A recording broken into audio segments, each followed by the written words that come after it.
Astaghfirullah. Assalamualaikum warahmatullahi wabarakatuh. Alhamdulillah wassalatu wassalamu ala Rasulillah wa ala alihi wa sahbihi wa mawalah wa la hawla wa la quwwata illa billahi wa ba'du.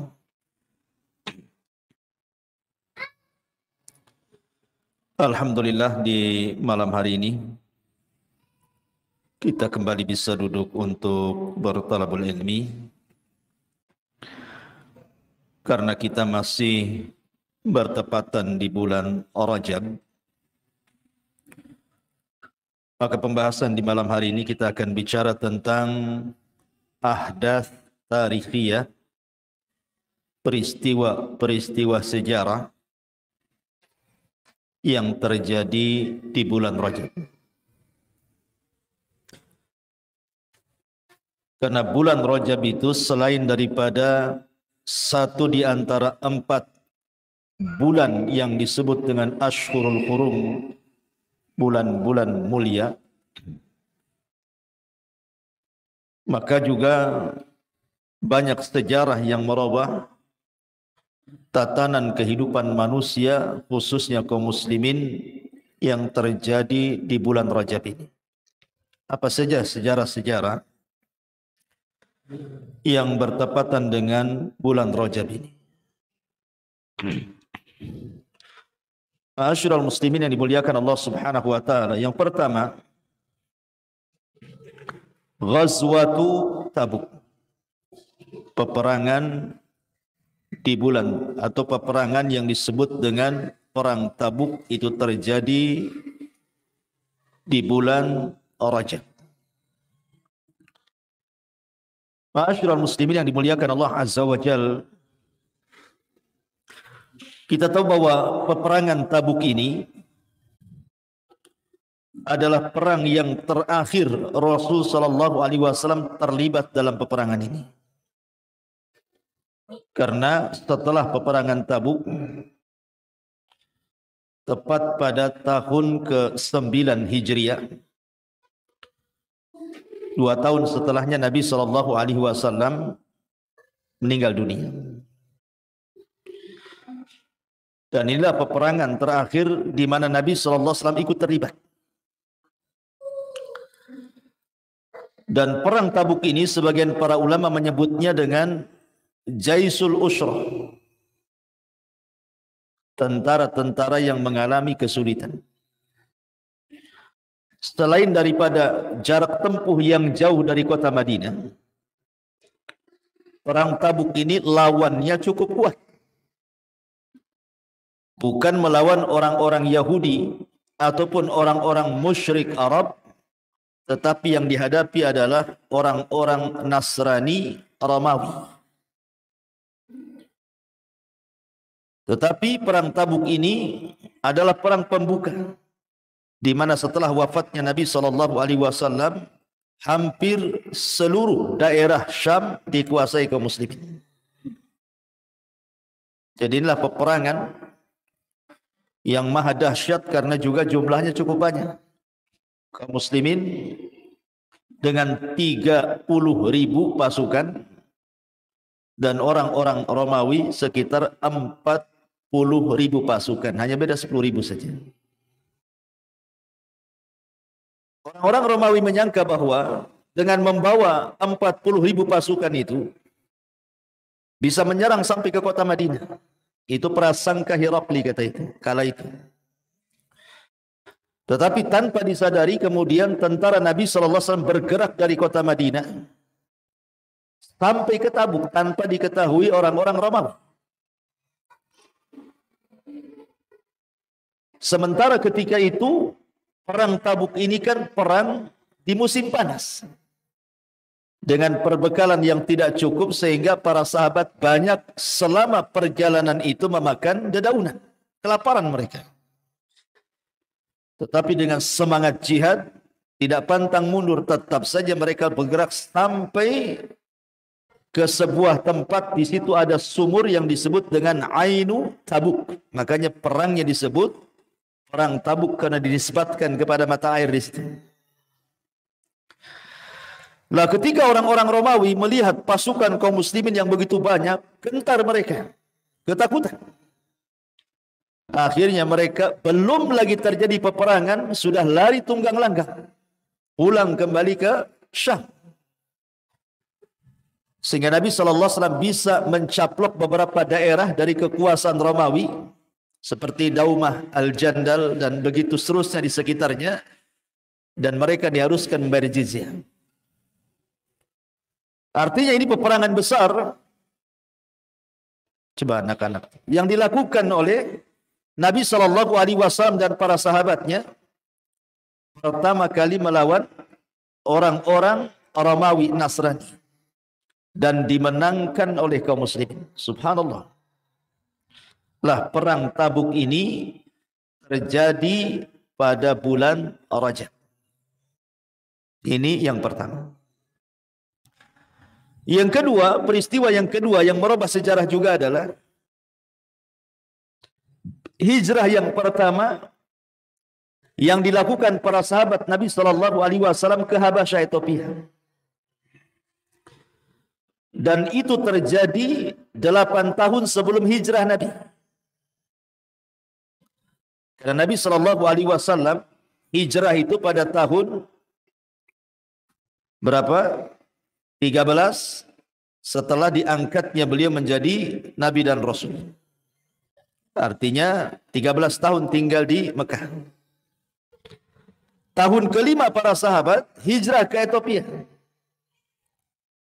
Karena ketika itu Nabi SAW mempertimbangkan kondisi para sahabat yang mereka tidak sanggup menghadapi siksaan orang-orang kafir Quraisy.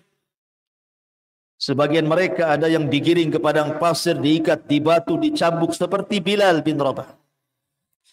Sebagian mereka ada yang dibunuh, seperti keluarga Ammar ibn Yasir. Ibunya Sumayyah dibantai, bapaknya Yasir dibunuh. Kemudian Ammar pun dipaksa untuk murtad. Sebagian mereka ada yang diletakkan besi-besi panas seperti Khabbab ibn Arat. Dan banyak lagi yang dialami para sahabat Nabi SAW sehingga kelemahan kaum muslimin mengharuskan mereka hijrah. Makanya Nabi SAW mengarahkan agar kaum muslimin hijrah pertama kali ke mana?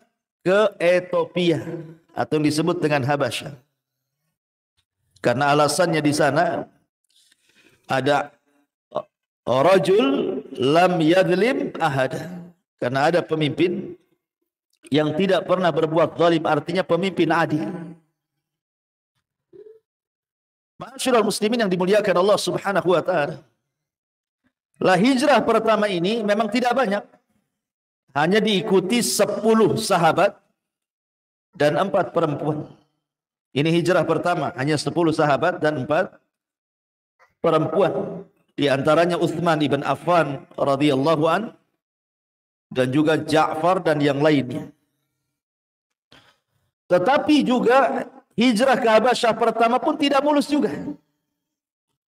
Karena rupanya orang-orang Quraisy ini tidak terima kalau mereka sampai pindah ke sebuah tempat takut berkembang. Makanya diutuslah oleh pembesar-pembesar Quraisy ini, beberapa pembesar-pembesar di antaranya Amr bin As dan yang lainnya, Abi Sufyan, untuk menyusul mereka dan menghasut Raja Najasyi dengan diberikan hadiah untuk memulangkan semua sahabat ke Mekah. Ya. Ma'asyiral muslimin yang dimuliakan Allah Azza wa Jalla. Tapi setelah terjadi dialog yang ketika itu juru bicara dari kaum muslimin dipegang oleh Ja'far bin Abi Thalib di hadapan Raja Najasyi, kemudian dibacakan ayat-ayat Al-Quran bicara tentang Maryam, Isa dan yang lainnya dengan membacakan surah Maryam. Belakangan Raja Najasyi yang namanya Ashamah ibn Afjur ini masuk Islam. Tetapi sayangnya kaumnya tidak ada yang masuk Islam. Hanya dia saja. Rajanya masuk Islam tetapi umatnya tidak ada yang masuk Islam. Makanya ketika Nabi SAW mendengar kematiannya, kematian Raja Najasyi itu, Nabi SAW mensalat gaibkan pertama dan terakhir. Karena alasannya ketika meninggalnya Najasyi itu kan tidak disolatkan, karena tidak ada kaum muslimin di sana. Maka kemudian Raja Najasyi pun menyolatkan, Rasulullah SAW menyolatkan Raja Najasyi di tanah lapang dengan salat gaib. Kata Syekh Albani rahimahullahu ta'ala ketika memberikan catatan tentang kisah salat gaibnya Rasul kepada Najasyi, bahwa syarat adanya salat gaib itu kalau jenazah belum disolatkan. Walaupun ada yang berpendapat boleh salat gaib walaupun sudah disolatkan. Ma'asyiral muslimin yang dimuliakan Allah Azza wa Jalla. Lah inilah juga hijrah pertama ke Habasyah, ke negeri Ethiopia, terjadi di bulan Rajab. Ini peristiwa yang kedua.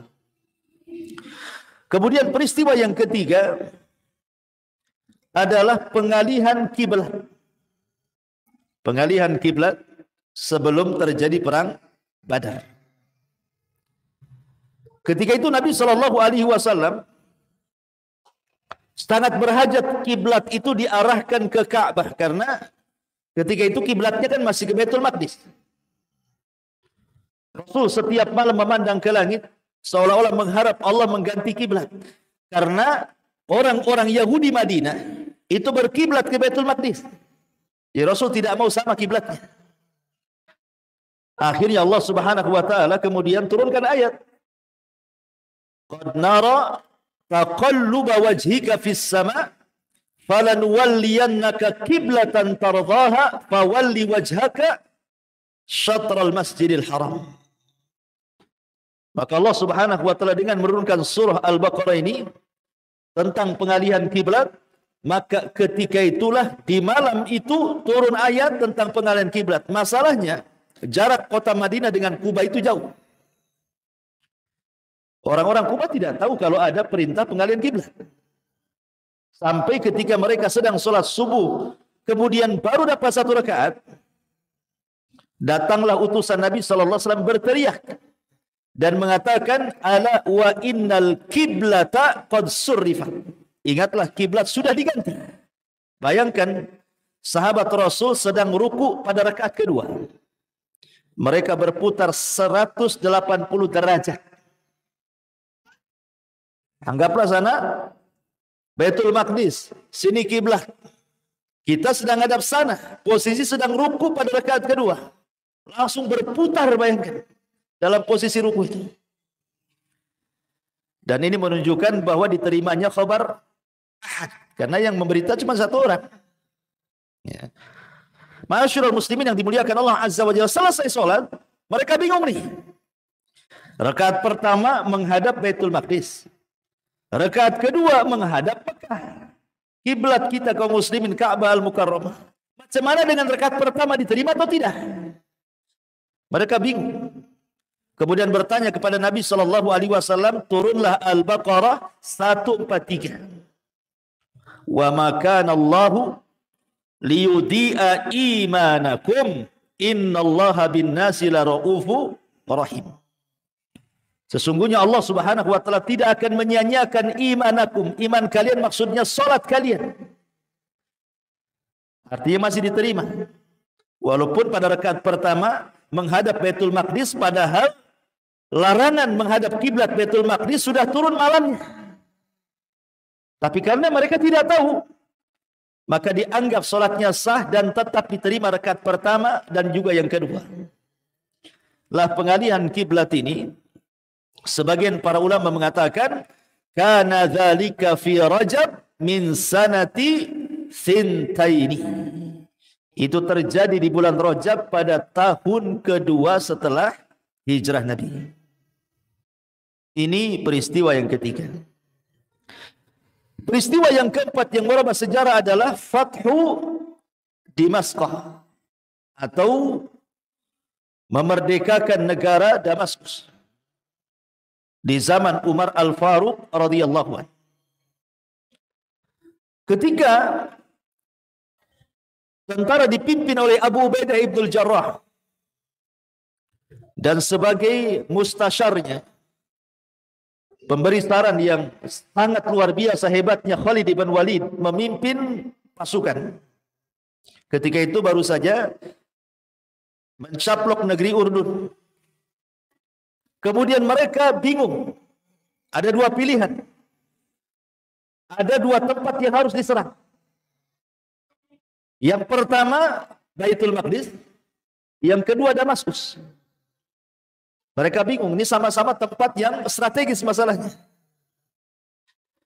Akhirnya kemudian Umar bin Khattab radhiyallahu an menyarankan agar mereka berangkat ke Damaskus.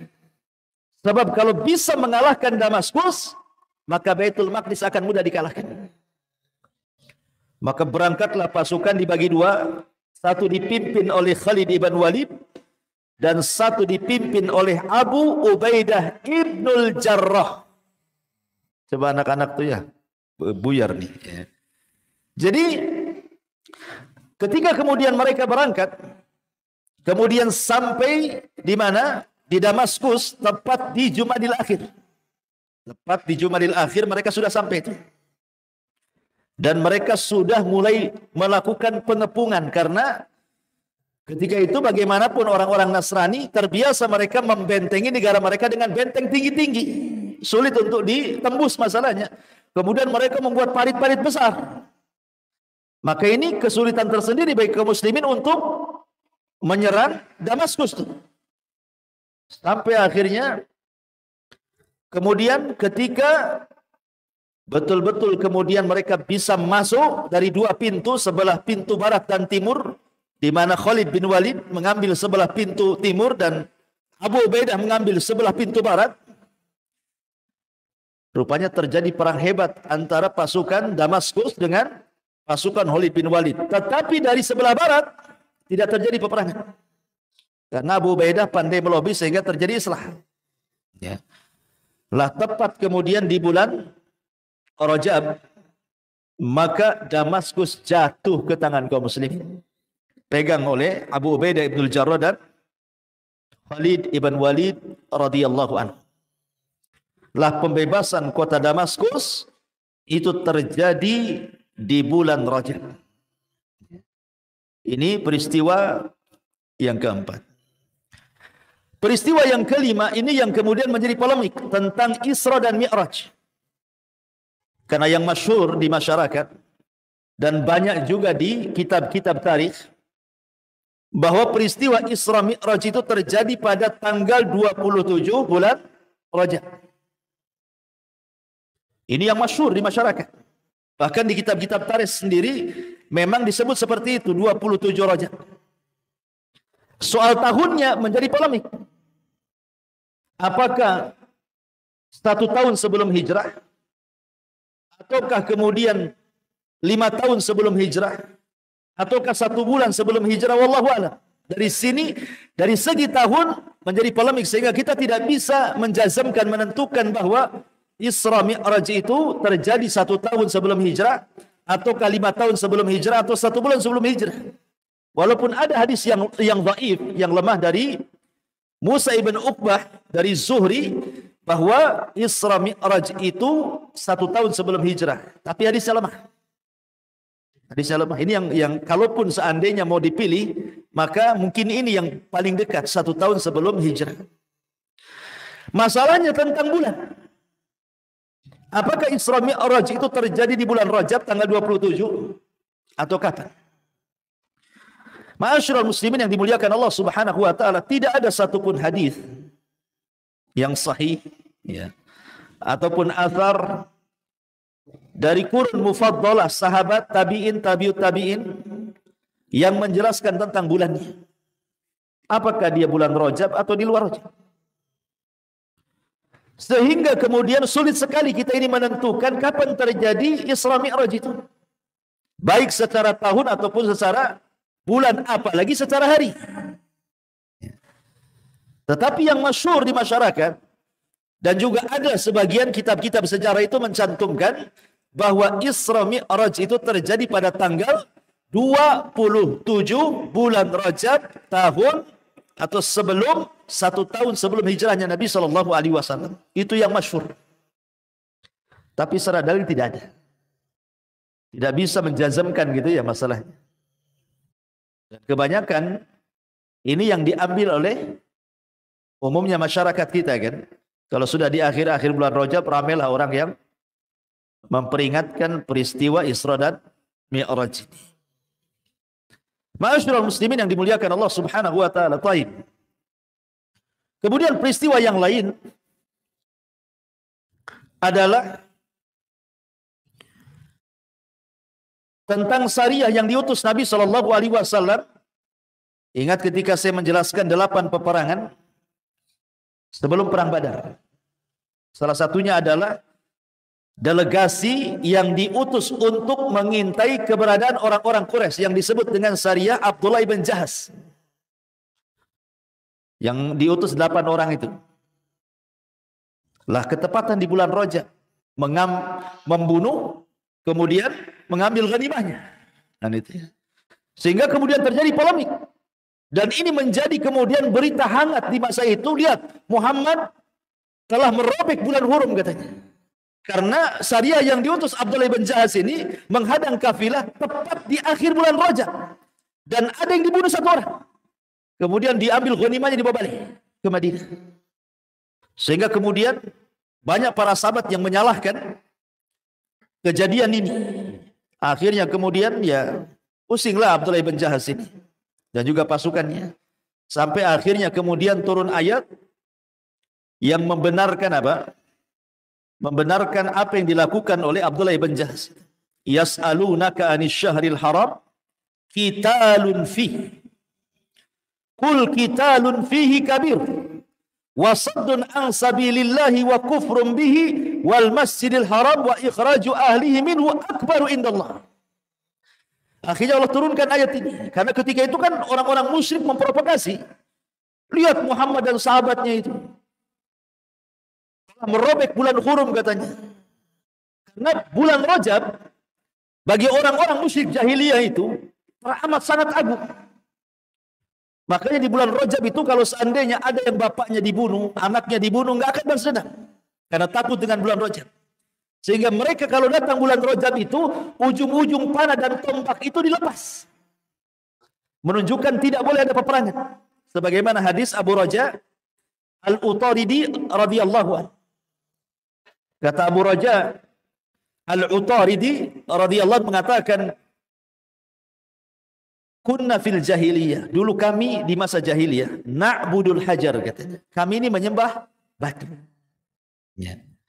Kemudian dia mengatakan, fa idza wajadnal hajara huwa khairum minhu alqainahu wa na'khudul akhar. Dia mengatakan kalau seandainya kami dapat batu lagi yang jauh lebih baik daripada batu yang pertama disembah, maka batu yang lama dicampakkan, batu yang baru disembah. Akalnya di mana coba orang musyrik? Jadi nampak ada batu lagi, yang lama dibuang, yang baru disembah. Dapat lagi batu yang baru disembah, yang lama dibuang. Coba bayangkan. Masa Tuhan itu mudah dicampak-campak kayak gini coba. Tak cocok dengan Tuhan, campak lagi kan gitu. Yang lebih mengherankan lagi kata Abu Raja Al-Utaridi radhiyallahu anhu mengatakan apa? Fa illam najid hajaran. Kalau kami tidak mendapatkan batu. Enggak ada batu mau disembah nih. Apa yang terjadi? Jama'na uswatan minat turab. Dia mengatakan, kami gundukkan tanah. Enggak ada batu. Jadi tanah yang digunduk-gundukkan itu, ya. Setelah jadi gundukan tanah, kata beliau apa? Ji'na bisyati fahalabna. Kami datangkan kambing, kemudian kami perah dan kami ambil berkahnya. Watuf Nabi, kami tawaf di situ. Coba bayangkan, gundukan pasir itu dibuat tawaf sama orang musyrik. Kemudian dia mengatakan kalau sampai bulan Rajab, kulna kami katakan munassilu al-asinnah. Apa munassilu al-asinnah itu? Lanjut hadisnya, lam nadas sahman fihi hadidatun wala rumhan fihi hadidatun illa alqainahu wa nazza'nahu fi syahri Rajab. Tidak ada satupun tombak, tidak ada satupun panah kecuali ujung besinya kami lepas. Kemudian kami campakkan untuk menghormati bulan Rajab. Makanya dalam Sariyah Abdullah ibn Jahas ini ketika kemudian dia mengambil ghanimah dan membunuh, Wah, ini kesempatan orang-orang musyrik memprovokasi kabilah-kabilah Arab untuk memusuhi Nabi. Yang tadinya loyal akhirnya musuh kan gitu. Masa kemudian bulan Rajab dirobek seperti ini? Ya. Tapi kemudian Allah turunkan ayat. Sekarang apa yang dilakukan Abdullah ibn Jahas ini? Dengan mencegat kafilah dagangnya orang-orang Quraisy, kemudian terbunuh satu orang dan diambil ghanimahnya. Lebih berat mana dosanya dibandingkan para sahabat yang dibunuh, dibandingkan para sahabat yang diusir dari Mekah ke Madinah, dibandingkan mereka yang menyebarkan kekufuran, dibandingkan mereka yang menyiksa para sahabat? Lebih berat mana? Nah, soal seperti itu. Makanya Allah turunkan ayat, yas'alunaka anis syahril haram. Mereka bertanya-tanya tentang bulan-bulan haram. Katakan ya Muhammad, ya, yas'alunaka anis syahril haram qitalun fihi, qul qitalun fihi kabir. Ya, memang berperang di bulan haram itu termasuk Rajab, itu dosa besar. Allah tidak menafikan itu. Tetapi wasaddun an sabilillah. Orang-orang musyrik yang sudah menghalang-halangi orang untuk masuk Islam, wa kufrum bihi, memaksa orang untuk kufur kembali, wal masjidil haram, tidak boleh orang masuk ke Masjidil Haram ketika umrah pertama, mereka dihalang-halangi. Wa ikhraju ahlihi, diusir orang-orang Mekah sampai ke Madinah, sampai ke Habasyah. Akbar indallah, itu lebih besar dibandingkan apa yang dilakukan Abdullah bin Jahas itu. Turun ayat ini pembelaan. Syariah yang diutus Rasul, yang dipimpin oleh Abdullah bin Jahas ini terjadi di bulan Rajab. Kenapa? Karena jelas kan pembunuhannya kan terjadi di bulan Rajab. Makanya orang-orang Arab bangkit ketika itu. Nah, ini juga syariah Abdullah ibn Jahas itu terjadi di bulan Rajab. Kemudian juga Wafdul Ansar. Wafdul Ansar artinya utusan orang-orang Ansar yang pertama kali beriman. Sebelum terjadi pembaiatan Aqabah yang pertama. Itu juga terjadi di bulan Rajab. Baik.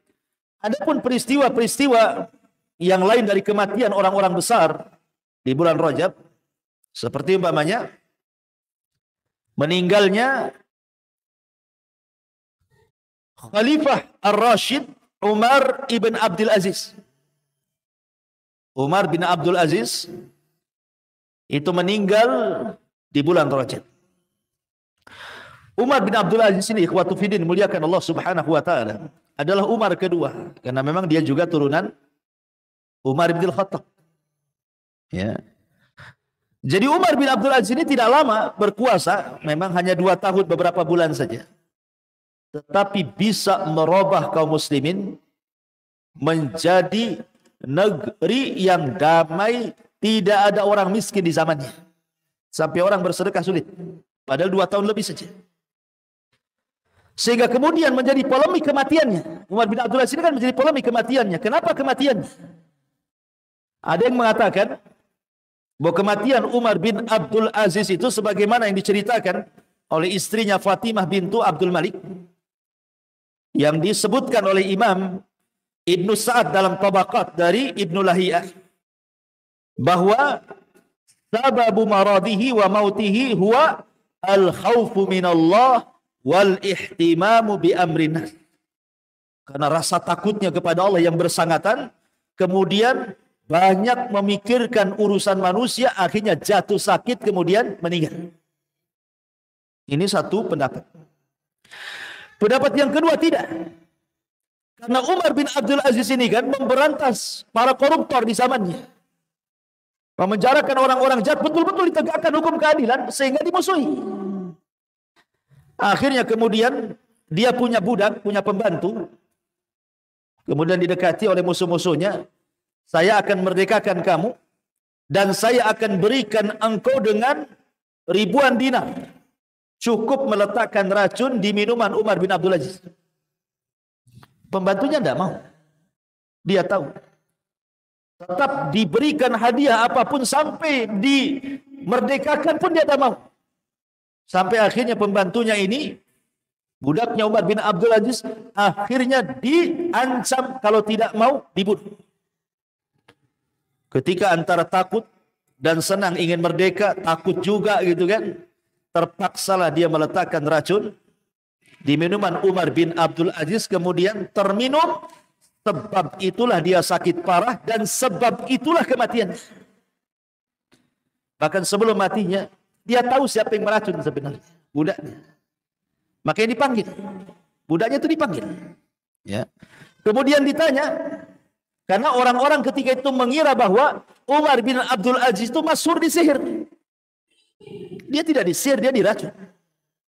Maka ketika kemudian dipanggil gulamnya, pembantunya ini ditanya, "Waihaka ma hamalaka ala an taskini sub?" Apa yang membawamu kau meletakkan racun di minumanku? Maka dia mengatakan, 1000 dinarin, 1000 dinar. Dan aku dijanjikan akan dimerdekakan. Maka Umar bin Abdul Aziz mengatakan, "Hat al-af." Kemarikan yang 1000 dinar itu. Kemudian Umar bin Abdul Aziz mengatakan, "Idhab haitsu la yaraka ahad." Pergi kamu. Jangan ada satupun orang yang melihat. Habis itu Umar bin Abdul Aziz menutupi. Padahal sudah tahu kalau bisa eksekusi mati loh. Meracun raja. Tapi Umar bin Abdul Aziz tetap merahasiakan kepada budaknya dan mengatakan, "Idhab haitsu la yaraka ahad."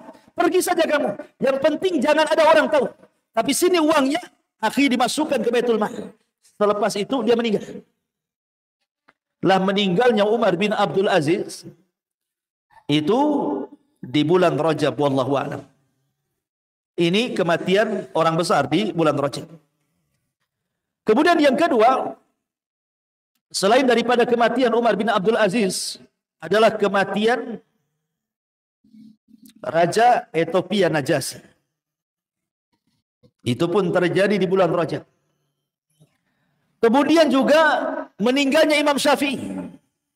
Meninggalnya Imam Syafi'i itu juga terjadi di bulan Rajab tahun 204 Hijriah atau lebih, ya.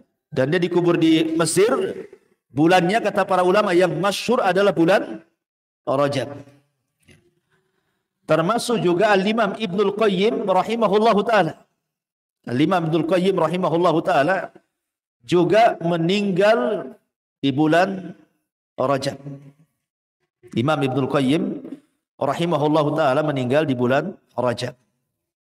Itulah di antara peristiwa-peristiwa yang terjadi di bulan Rajab. Baik, sedikit kita akan bicara tentang hukum-hukum seputar Rajab. Ma'asyiral muslimin yang dimuliakan Allah Subhanahu wa taala. Masyhur dari kalangan Syiah. Dari kalangan Syiah itu, orang-orang Syiah itu biasa melakukan ibadah salat yang disebut dengan salat raghaib. Bahkan di negeri kita juga ada sebagian tempat itu yang melaksanakan salat raghaib. Apa sih salat raghaib itu? Jadi salat raghaib itu biasanya dilakukan di hari Jumat. Jadi Kamisnya puasa yang disebut dengan puasa Rajabiyah. Kemudian ketika sorenya setelah mereka berbuka kemudian salat maghrib, antara maghrib ke isya itulah mereka melaksanakan salat 12 rakaat. Setiap 2 rakaat salam, setiap 2 rakaat salam. Rakaat pertama membaca Al-Fatihah, kemudian surah Al-Qadar 3 kali. Rakaat yang kedua membaca Al-Fatihah, kemudian membaca surah Al-Ikhlas 12 kali. Kemudian salam. Nanti 2 rakaat berikutnya sama. 2 rakaat berikutnya sama sampai 12 rakaat. Kemudian selepas sholat mereka memperbanyak doa. Subuhun quddusu rabbul malaikati warruh. Dan doa khusus lainnya. Kemudian sujud. Kemudian setelah itu mereka meminta hajatnya kepada Allah Subhanahu wa taala. Itulah kaifiyah salat raghaib. Ini orang-orang Syiah. Mereka meyakini salat ini adalah sebagai penebus dosa. Sayang kemudian negeri kita juga ada juga yang melaksanakan salat raghaib ini. Kata Ibnu Taimiyah rahimahullahu taala, Al-Hafidz Ibnu Hajar, Al-Imam Ibnu Abdul Bar dan para ulama yang lain seperti Imam Nawawi menyatakan bid'atun munkaratun. Disebut bid'ah yang mungkar. Tidak ada salat raghaib. Bahkan Ibnu Taimiyah mengatakan tidak hadis hasan, semua hadis berkisar salat raghaib itu kalau tidak dhaifun jiddan maudhu. Kalau tidak lemah sekali, tidak bisa terangkat kepada hasan, maka dipastikan dia palsu. Dan umumnya keutamaan bulan Rajab itu rata-rata hadis palsu. Kalaupun ada dhaif. Ya. Termasuk juga puasa pertengahan Rajab yang disebut dengan Saumu Ummi Daud. Puasa ibunya Nabi Daud. Itu puasa di pertengahan Rajab. Ya, biasanya. Maka kita katakan tidak ada saum Rajabiyah, tidak ada qiyam Rajabiyah, tidak ada qiraatul Quran Rajabiyah, tidak ada. Semua tentang ibadah-ibadah khusus tidak ada dalil yang sahih. Imma dhaif, imma maudhu. Sehingga ulama mengatakan tidak ada ibadah khusus di bulan Rajab. Walaupun demikian, memang tidak ada ibadah khusus di bulan Rajab. Akan tetapi, kata para ulama, karena Rajab ini adalah satu di antara Ashhurul Hurum, satu di antara 4 bulan hurum yang diisyaratkan dalam surah At-Taubah 36,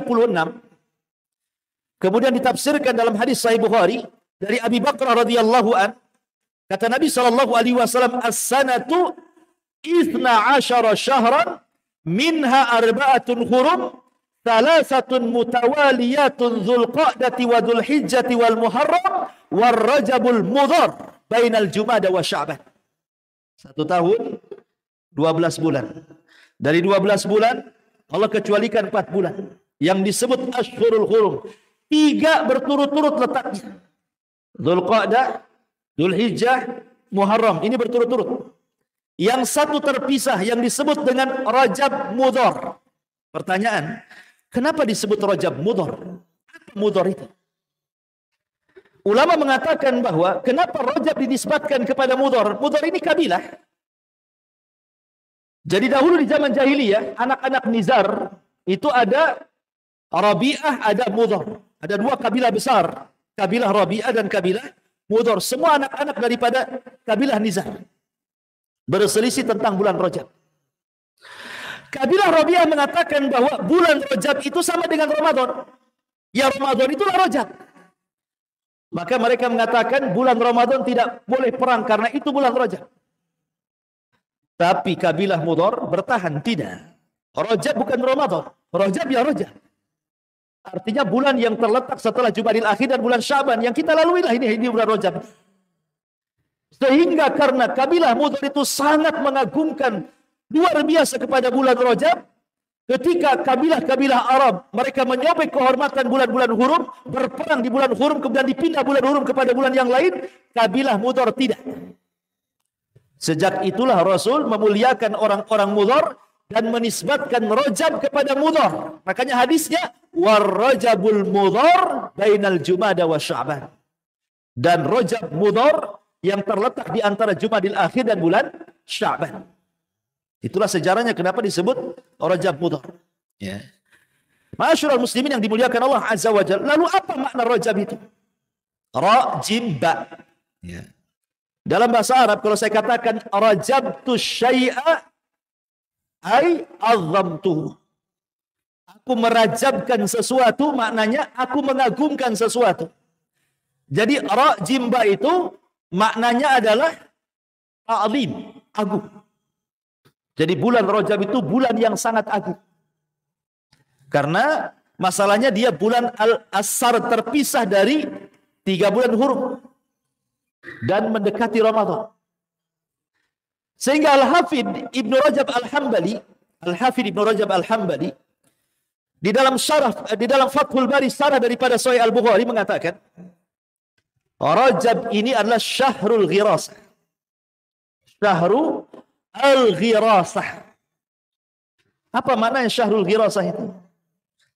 Beliau mengatakan Rajab Syahru Zara'in, wa Sya'ban Syahru Syakin, wa Ramadan Syahru Hasadin. Kata Al-Hafidh Ibn Rajab Al-Hambali, dia mengatakan, Rajab itu bulan menanam. Kemudian Sya'ban bulan mengairi. Kemudian Ramadan bulan memanen. Jadi kalau saya analogikan seperti ini, antum punya sawah, punya ladang.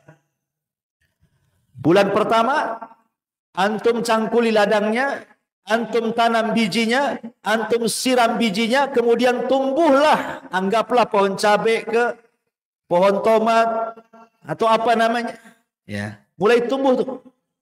Ya. Kemudian bulan kedua, kemudian antum terus pupuk dan antum sirami, mulai keluar buahnya. Kemudian di akhir bulan kedua, buahnya sudah matang, siap panen. Bulan ketiga antum tinggal petik. Itu maknanya. Jadi kalau kita analogikan istilah para ulama, Rajab bulan menanam, kemudian Sya'ban bulan mengairi, kemudian Ramadan bulan menuai, kita analogikan dengan ibadah. Antum kalau latih di bulan Rajab ini, anggaplah tarawih, salat malam, qiyamul lail, baca Quran, puasa, gitu. Kemudian istiqomah sampai ke Sya'ban, maka antum tidak akan mengalami kefuturan di bulan Ramadan. Karena futurnya manusia ibadah di bulan Ramadan itu jawabannya ada di Rajab.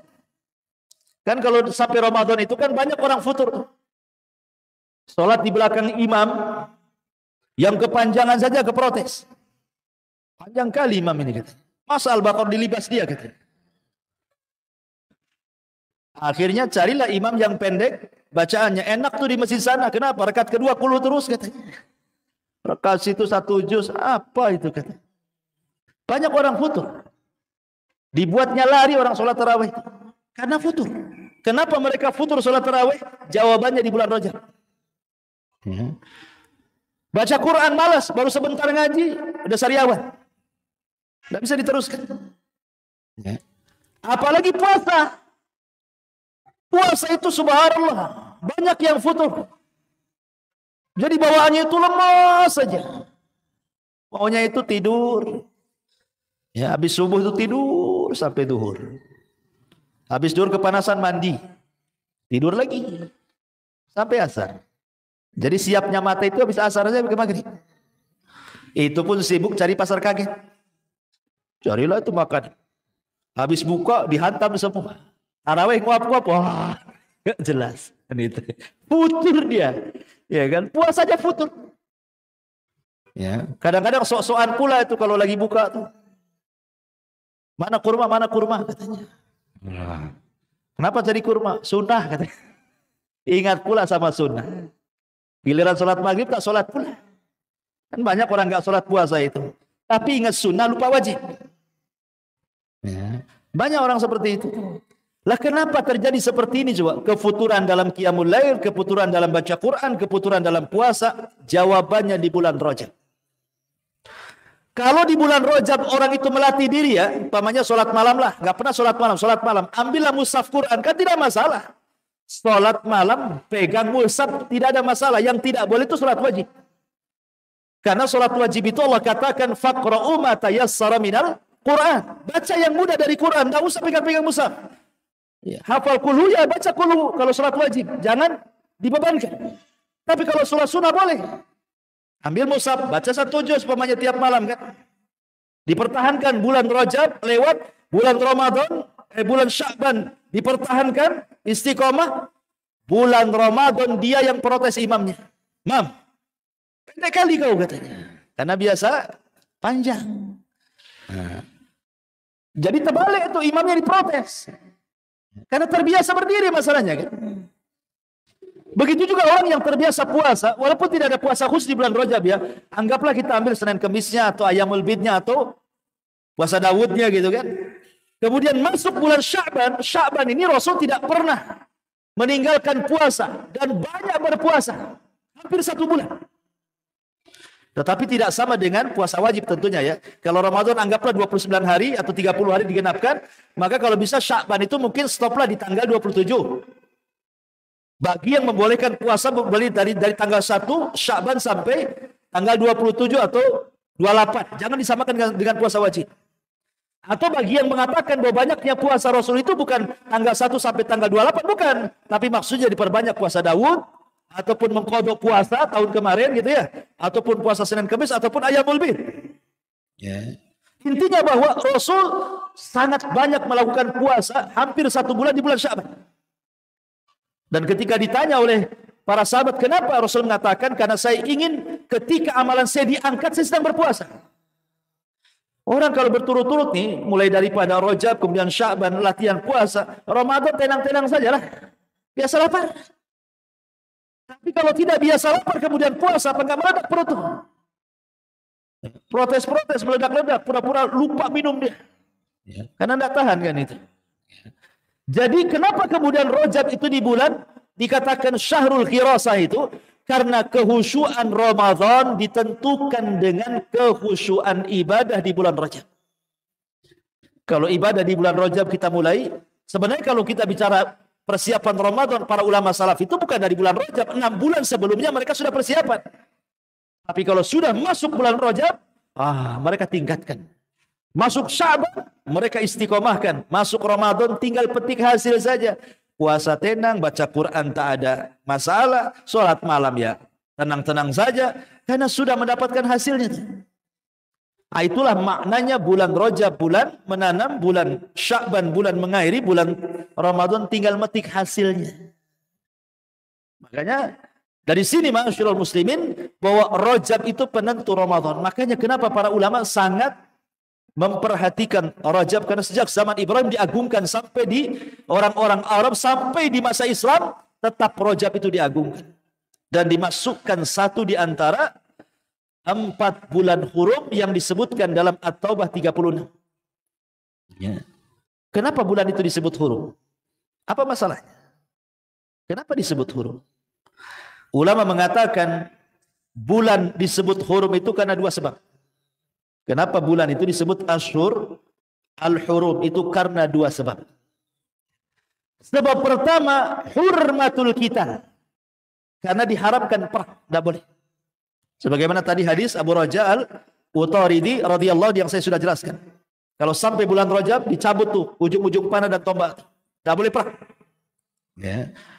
Yang kedua, li hurmatiz zulmi fihinna. Karena besarnya kezaliman yang dilakukan orang di bulan Rajab. Dan itu berdasarkan nas Quran surah At-Taubah 36, fala tadlimu fihinna anfusakum. Janganlah kalian menzalimi diri-diri kalian di 4 bulan hurum tersebut. Kata Qatadah ketika memberikan catatan kepada ayat ini, dia mengatakan apa? Az-zulm fi ashhuril hurum a'zamu wizran wa khati'atan. Melakukan kezaliman di 4 bulan hurum termasuk Rajab lebih besar dosanya dibandingkan dilakukan di luar bulan hurum, walaupun di mana-mana bulan pun kezaliman itu tetap berdosa. Tetapi kalau dilakukan di bulan Rajab, Dzulqa'dah, Dzulhijjah dan Muharram, maka dosanya ditingkatkan. Tapi keadilan Allah, sebagaimana orang yang melakukan dosa juga dilipat gandakan dosanya, sebagaimana itu pula orang yang melakukan amal soleh dilipat gandakan pahalanya. Sama. Antum sedekah di bulan Rajab lebih besar pahalanya dibandingkan sedekah di bulan Safar, walaupun sama-sama nominalnya. Antum baca Quran di bulan Rajab lebih besar pahalanya dibandingkan antum melakukan di bulan Rabiul Awal, walaupun sama-sama ayatnya, sama-sama suratnya. Antum sholat malam, sholat duha, sholat witir, sholat apa saja, puasa apa saja, ya, zikir apa saja, silaturahim, birrul walidain, sebutkan ibadahnya. Maka itu akan dilipat gandakan pahalanya, sebagaimana dosa juga akan dilipat gandakan dosanya. Itulah sebabnya kenapa Ashhurul Hurum disebut bulan hurum. Karena 2 sebab. 1, tidak boleh perang. Yang kedua, karena kemaksiatan dilipat gandakan dosanya. Sebab itulah maka bulan itu disebut Ashhur al-Hurum. Terutama juga bulan Rajab. Ini diantara sedikit tentang hukum-hukum seputar bulan Rajab. Wallahu a'lam. Mudah-mudahan ada manfaatnya. Subhanakallahumma bihamdika asyhadu an la ilaha illa anta astaghfiruka wa atubu ilaik. Allahu taala a'lam. Assalamualaikum warahmatullahi wabarakatuh.